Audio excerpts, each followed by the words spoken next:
Rav Mordechai, Shalom, shalom. donc une question que je me posais, Ouais. les couples qui viennent vous voir, est-ce qu'ils ont une petite idée pourquoi ils se sont mariés?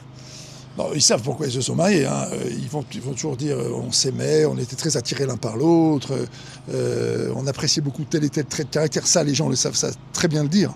D'accord. Mais ce qui est extraordinaire, c'est que l'adage des psychologues selon lequel se marier, c'est aller vers ce qui fait mal, c'est-à-dire en fait découvrir que je dois devenir une version améliorée de moi-même.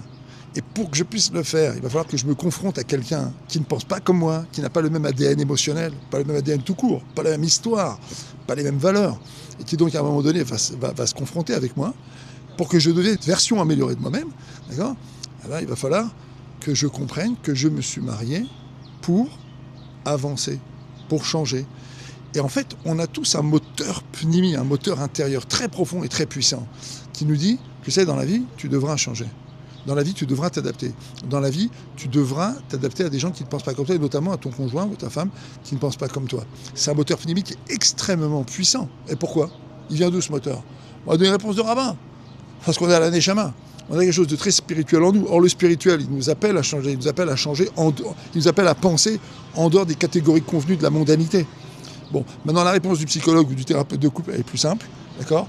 C'est qu'en fait, on a tous un conjoint en face de nous. Et le conjoint, c'est celui qui nous dit « tu n'es pas parfait ». Et donc c'est quelqu'un qui nous appelle au changement. Et donc ça peut être tout à fait odieux, selon son degré d'ego ou tout simplement de certitude, ou simplement d'appartenir finalement à ceux qui pensent bien, à ceux qui sont bien. Donc ça peut être odieux d'avoir quelqu'un qui nous dit finalement c'est pas très bien, mais finalement, faut le savoir, c'est universel, hein, mes chers amis.